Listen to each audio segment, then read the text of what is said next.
datang di PSEKP Talk sama saya Neni Kolimah, di mana kita akan membahas isu hangat di dunia pertanian Indonesia.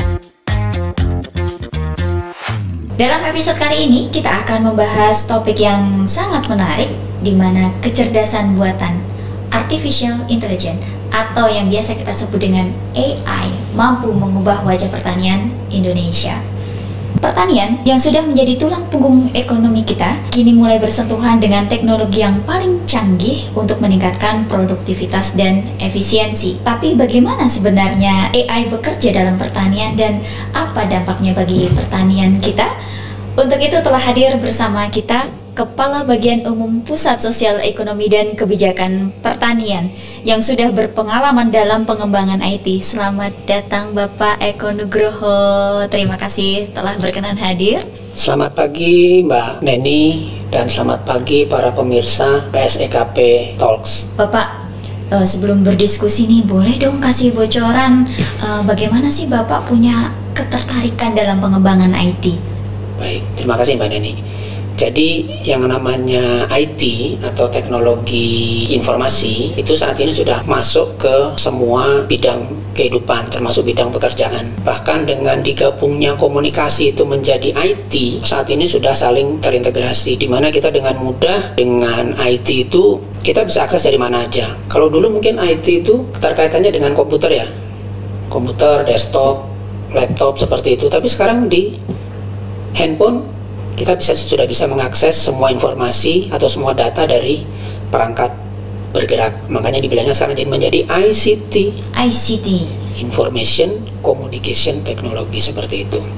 Nah, karena itu semua sudah terintegrasi, akhirnya ICT itu masuk ke semua bidang, termasuk salah satunya adalah bidang pertanian. Di mana dengan bidang pertanian, jika IT itu masuk ke situ, ya tentunya akan efisienkan prosesnya, memaksimalkan produksinya. Apalagi sekarang dengan makin berkurangnya sumber daya, baik manusia maupun alam yang membidangi pertanian, ya tentunya IT ini akan sangat membantu. Karena cabang IT ini cukup banyak. Ada Artificial Intelligence, ada Big Data, ada Data Warehouse, segala macam. Semuanya sekarang ada di situ. Dan yang terbaru namanya blockchain. Sektor kehidupan sekarang sudah memanfaatkan teknologi informasi dan komunikasi. Misalnya medical record itu di bidang kesehatan. Kalau di kita mungkin nanti ada database, misalnya petani, ada database hama penyakit yang terkait dengan padi misalnya. Nah itu semua nanti dikomunikasikan secara digital. Nah itulah kenapa saya sangat tertarik sekali dengan IT, dan kebetulan saya bekerja di Kementerian Pertanian, ya tentunya saya sangat tertarik juga dengan pengembangan sistem informasi atau teknologi informasi yang bisa mendukung pertanian seperti itu Mbak Neni.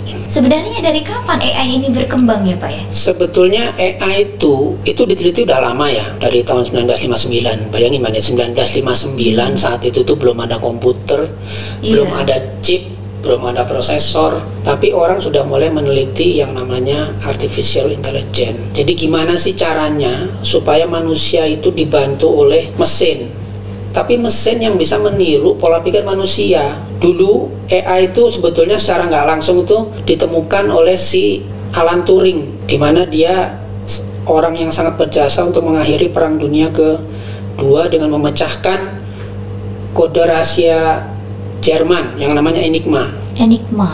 Jadi karena mungkin ya saat itu otak manusia nggak mampu ya, ini gimana sih mesin sandi ini kok bisa menghasilkan kode-kode sehingga pasukan perang itu bisa terus bergerak gitu kan, seperti itu.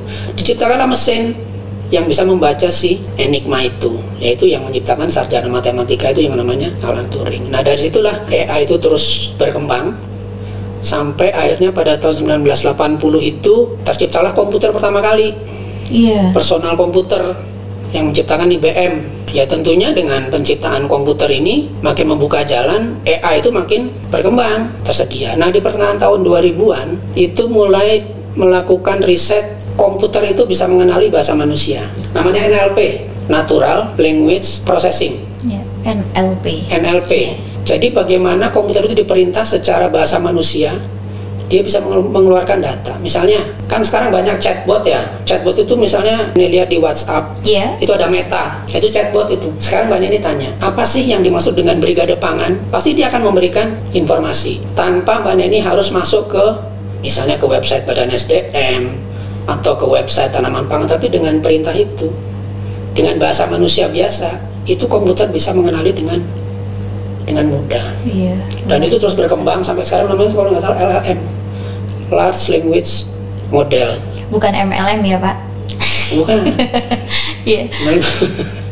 Nah ini apa? Jadi sampai sekarang AI itu sekarang menjadi kebutuhan ya, kebutuhan sehari-hari yang membantu pekerjaan manusia. Ingat ya, hanya membantu, bukan menjadi pengganti. Bukan menjadi pengganti. Baik.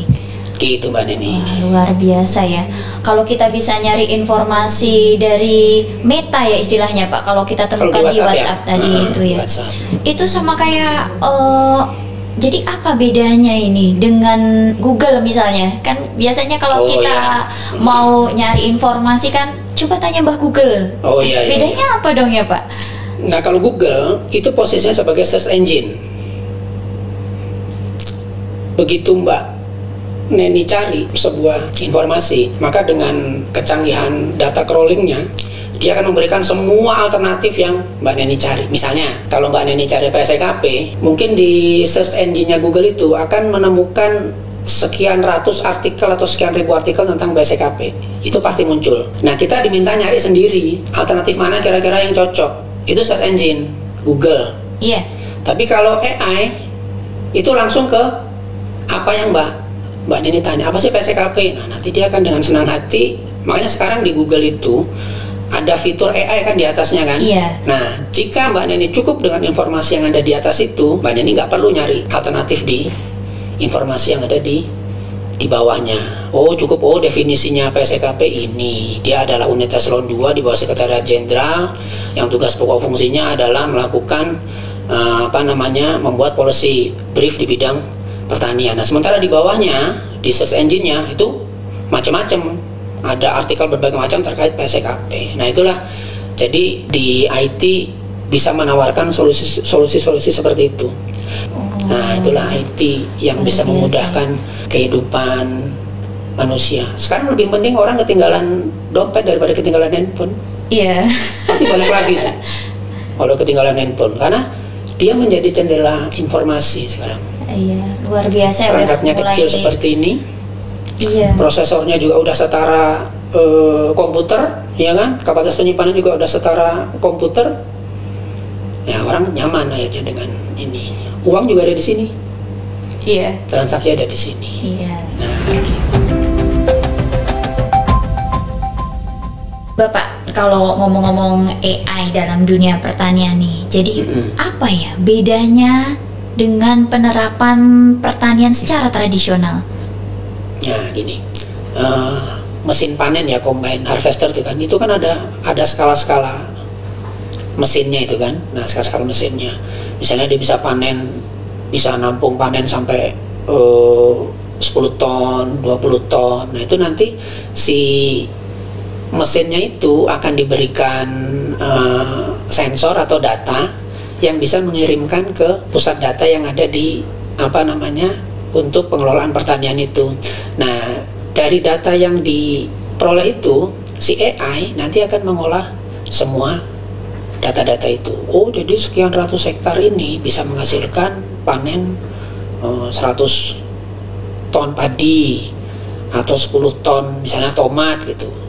Dari informasi yang diberikan oleh si mesin panen. Jadi AI itu di sini konteksnya adalah pengelolaan pertanian secara modern. Karena sumber lahan yang makin terbatas, jadi gimana semua yang serba terbatas itu bisa menghasilkan produksi yang lebih banyak. Jadi si AI ini bisa bekerja jika dia mendapatkan data. Datanya dari mana?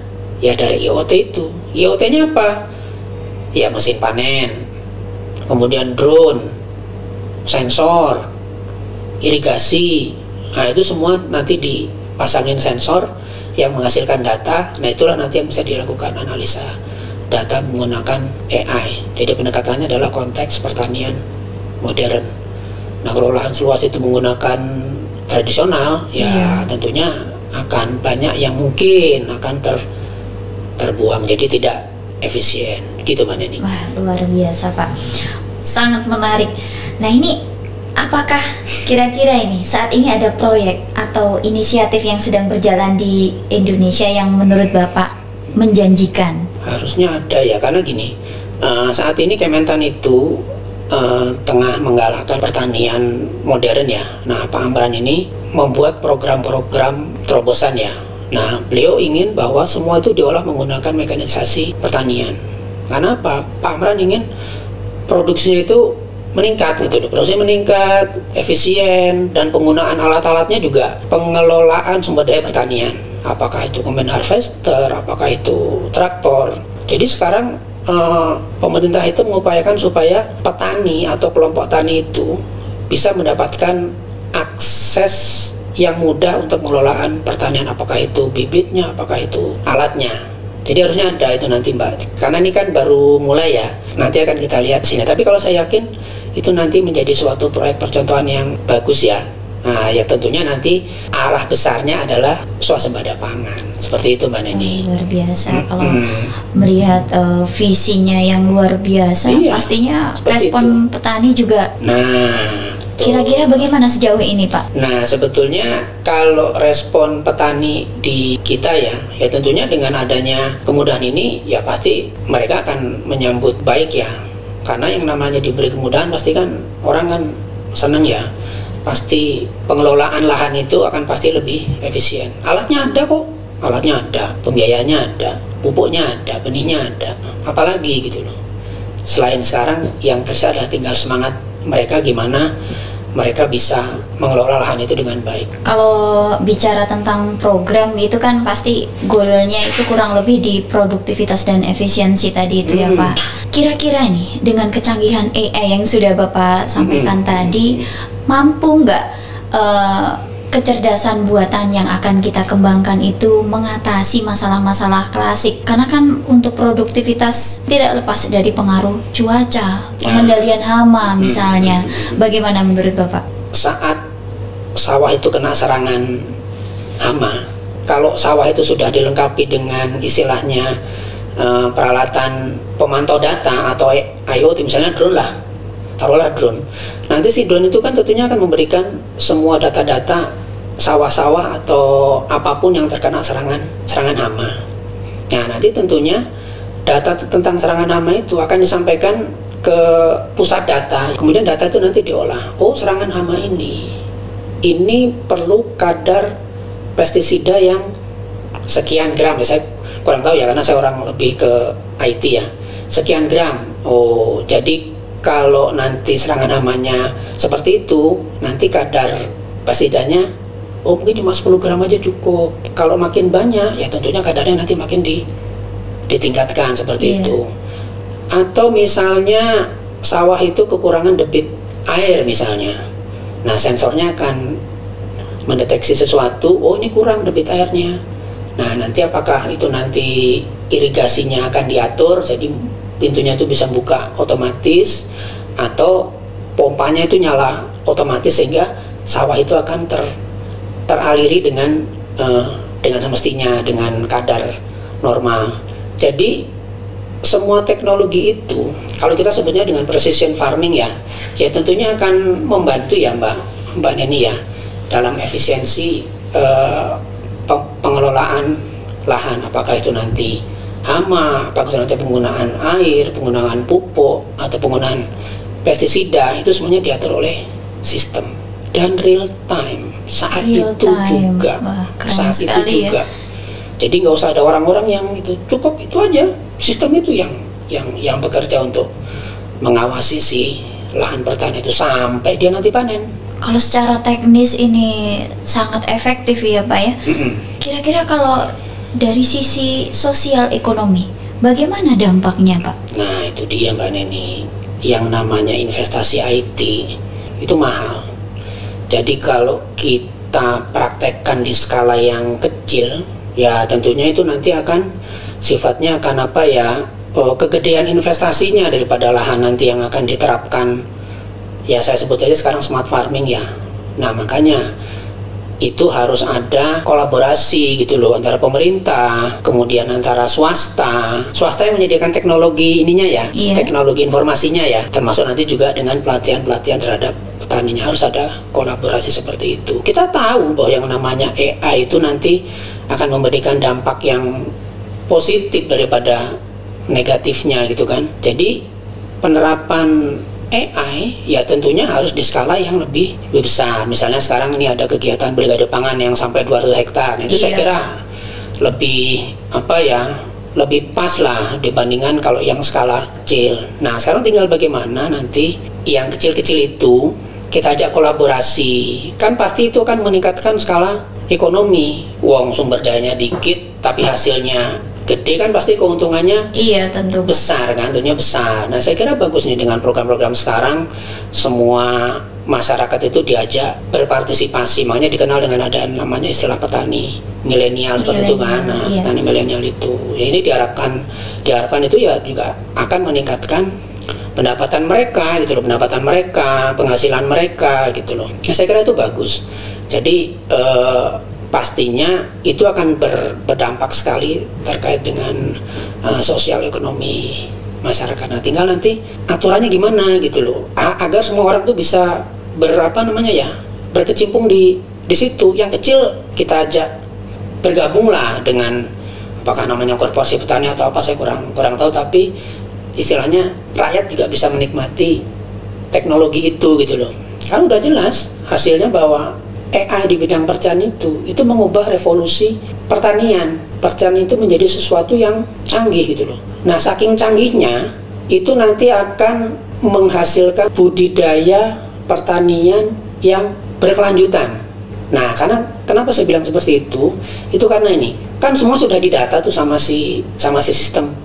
Nah untuk yang berikutnya ya pasti sudah berdasarkan data-data yang ada sebelumnya dong. Jadi sistem akan mempelajari itu, memberikan rekomendasi itu, sehingga nanti untuk musim tanam berikutnya, ya tentunya penggunaan sumber daya itu sudah terhitung dengan jelas di situ. Butuh padinya berapa, butuh benihnya berapa, nanti traktornya seperti apa, benihnya seperti apa. Ya terus berkelanjutan terus sampai dengan beberapa puluh tahun ke depan. Apalagi kita negara agraris ya. Karena dengan sistem itu nanti itu akan memandu kita untuk terus melakukan efisiensi terkait dengan pengelolaan pertanian. Seperti itu Mbak Neni. Kira-kira ya. Keren sekali Pak. Menurut Bapak, bagaimana peran pemerintah, swasta, dan akademisi bisa berkolaborasi untuk mendorong adopsi AI di pertanian Pak? Nah itu pertanyaan bagus ya Mbak Neni ya. Jadi ini perlu kolaborasi sinergis ya. Contohnya gini. Untuk sektor swasta itu pasti nantinya akan turun perusahaan-perusahaan teknologi informasi. Nah dia akan menawarkan semua solusinya itu nanti itu seperti apa gitu kan. Nah sementara di sisi lembaga penelitian, nah ini tentunya nanti akan bersinergi dengan swasta itu. Kira-kira penelitian apa sih nanti yang bisa dikembangkan untuk pertanian? Apakah penelitian terkait dengan irigasi pintar? Apakah terkait dengan smart farmingnya seperti apa? Apakah nanti dengan drone-nya nanti seperti apa? Nah itu setelah dalam penelitian nanti pihak swasta akan bisa menangkap tuh, oh ini ternyata lebih banyak diperlukan ke arah seperti ini. Nah sementara pemerintah regulasinya pasti, mungkin juga anggarannya, ya kan? Anggarannya nanti disediakan oleh pemerintah. Nah, semuanya bersinergi kan antara pemerintah, antara perusahaan swasta, dan juga dengan lembaga penelitian atau akademis. Nah, jangan lupa dengan petaninya. Karena dia apa? Karena dia sebagai pengguna akhir, atau kalau bahasa IT-nya itu sebagai end user. Kenapa dia juga penting? Karena dia harus berpartisipasi aktif dalam melakukan adopsi dari pertanian tradisional menjadi pertanian yang modern seperti itu. Kan Molan ini kan modern kan, pengenalan IT. Nah, dengan program pemerintah yang melibatkan anak-anak muda atau sekarang dibilang dengan petani milenial, nah itu mengharapkan ada keberlanjutan adopsi teknologi itu secara terus menerus dari generasi ke generasi. Jadi seperti itu Mbak Nini, jadi antara petani, lembaga penelitian atau akademisi, sektor swasta penyedia teknologinya, sampai ke pemerintah yang menyediakan aturan, kemudian menyediakan investasi, ya kan, memfasilitasi investasi untuk penyelenggaraan teknologi itu. Itulah kira-kira kolaborasi sinergis ya antara sektor swasta, penelitian, pemerintah, dan juga petani. Ini kalau melihat masa depan yang cemerlang seperti itu, kita tidak lepas dari tantangan nih Pak. Kira-kira apa aja yang kita hadapi ini untuk mengimplementasikan AI? Ya itu dia itu. Kan rata-rata yang namanya pertanian itu kan sawah tuh pasti di desa ya, pasti di desa. Nah yang jadi kendala itu sekarang itu adalah infrastruktur. Dulu Kominfo itu pernah ada kegiatan yang namanya pengembangan area 3T Mbak Neni. Apa itu Pak? Nah 3T itu daerah yang terdepan, tertinggal, dan terluar. Ya. Nah itu sulit dijangkau komunikasi. Makanya ada beberapa kegiatan dari mereka yang yang berusaha membangun BTS itu di area-area remote, di area-area remote, sehingga orang itu dengan mudah mendapatkan akses informasi. Nah itu tentunya itu salah satu tantangan terberatnya itu adalah pemerataan jangkauan komunikasi. Tapi pemerintah sudah punya kegiatan yang namanya 3T untuk daerah terdepan, tertinggal, dan terluar. Itu salah satunya adalah dengan membangun base transceiver station termasuk listrik 24 jam. Nah kalau nggak ada listriknya tuh pakai apa itu? Nah, seperti itu kan. Nah selain itu juga di prasarana lain ya, jalan segala macam juga dibangun. Tapi untuk IT itu pembangunan yang namanya BTS dan listrik 24 jam. Kemudian yang kedua, tantangan yang kedua itu adalah literasi digital. Nah literasi digital itu juga penting buat para petani yang ingin menggunakan atau yang ingin menggeser teknologi tradisionalnya menjadi teknologi yang modern. Nah, mereka perlu dibekali dengan literasi digital yang memahami bagaimana sih cara mengoperasikan investasi yang mungkin yang cukup mahal itu. Jadi nanti saat alatnya datang, si brigade pangan itu atau anggota brigade itu sudah terlatih dengan alat-alat itu. Apakah itu dengan mekanisme pertaniannya, literasi digitalnya, itu tentunya sudah memahami, sehingga nanti saat itu tiba ya tentunya operasionalnya akan menjadi lebih mudah seperti itu. Nah dengan adanya literasi digital, pemerataan jaringan telekomunikasi, ya tentunya pemerintah daerah bisa melakukan inovasi, misalnya wifi gratis, seperti itu kan, pulsa telepon gratis misalnya, atau di balai desa didirikan wifi gitu, jadi bisa diakses oleh masyarakat bersamaan. Sekarang banyak kok vendor-vendor yang sudah menyediakan sarana-sarana yang memudahkan seperti itu.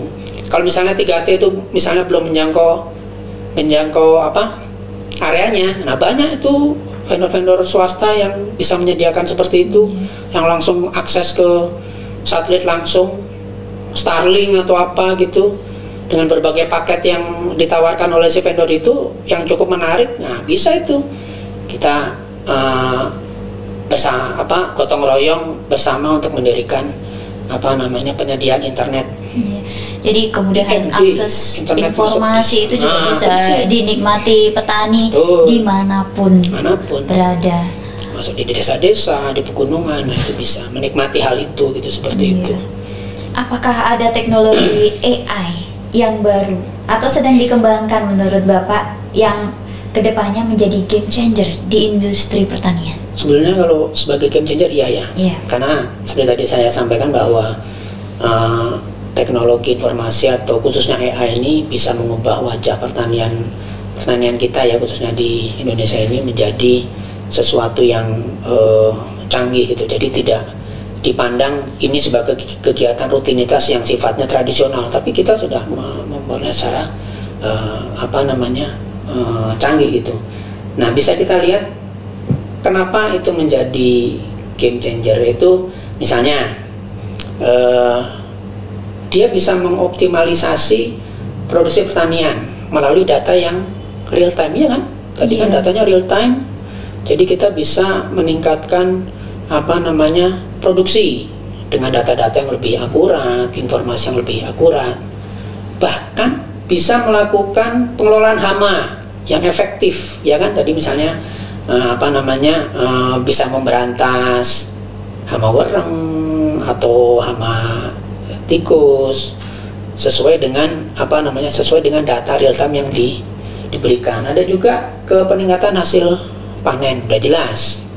Karena kan semuanya sudah diatur oleh sistem, ya kan? Akurasinya udah jelas. Dan yang lebih canggih lagi, kalau memang itu nanti jadi kawasan terintegrasi, mereka bisa mengatur stok dan logistik. Misalnya itu nanti jadi produk. Jadi kalau petani tomat mungkin rekomendasinya bisa jadi apa? Misalnya saus, atau misalnya jadi apa? Kalau yang ternak bisa jadi nugget, sosis, atau bahkan susu. Nah, itu dengan menggunakan teknologi informasi yang tepat, AI dan sensor, itu nanti pengaturan logistiknya akan lebih tepat. Termasuk akses pasarnya. Nah, akses pasarnya nanti mana yang dituju oleh si petani itu, dia udah nggak usah bingung lagi pakai perantara, karena dia udah tahu akses pasarnya yang pas untuk jual produknya, dia itu udah tahu. Luar biasa sekali Bapak. Sebagai penutup Pak, apa pesan Bapak bagi pemirsa yang memiliki ketertarikan dalam pengembangan AI? Jangan kita tergantung dengan AI. Ya, kita jangan tergantung dengan AI, karena AI itu tadi tidak punya emosi, tidak punya kreativitas. Dia bisa melakukan pekerjaan yang lebih cepat dari kita aja, lebih cepat dari kita. AI itu hanya sebagai alat, jangan dijadikan ketergantungan oleh kita. Bagusnya, jadi AI itu ada, kalau menurut saya ada 3 ya. Itu bisa mempercepat, membantu pekerjaan manusia. Ingat, yang membantu, bukan mengganti. Bukan mengganti, gitu lah. Bukan mengganti. Ya, meskipun ada dampaknya, tapi nanti akan ada lapangan baru yang diciptakan oleh si AI sendiri, gitu loh. Kekuatannya kadang-kadang seperti itu. Makanya orang suka bikin film yang seperti itu kan, misalnya kayak Terminator gitu kan. Nah, manusia digantikan oleh si AI. Padahal kenyataannya tidak seperti itu. Nah, bagusnya itu tadi, dia bisa mempercepat pekerjaan manusia. Itu goodnya. Ada badnya, jeleknya. AI tergantung data. Kalau kita nggak bisa memberikan data dan informasi yang tepat ke AI, ya dia akan salah, bias datanya, gitu loh. Terus yang ketiga, scary-nya, menakutinnya kenapa? Kita jadi tergantung sama dia nantinya. Padahal AI itu hanya tools bantu, karena dia nggak punya emosi, nggak punya apa. Tetap harus ada campur tangan manusia. Jadi AI itu sebaiknya digunakan sebagai tools bantu yang mempercepat pekerjaan manusia. Dan AI juga bisa menciptakan lapangan pekerjaan baru, tidak serta-merta mengganti manusia seperti itu. Ya, nanti contohnya banyak. Kalau mau kita bahas mungkin bisa sampai nanti maghrib itu nanti Mbak ini.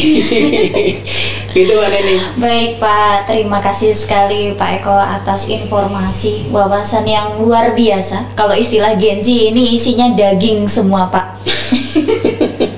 Baik pemirsa, diskusi kita hari ini menunjukkan bahwa betapa pentingnya peran teknologi dalam perkembangan sektor pertanian. Terima kasih untuk pemirsa yang sudah setia menemani PSE Capital. Sampai jumpa di episode berikutnya.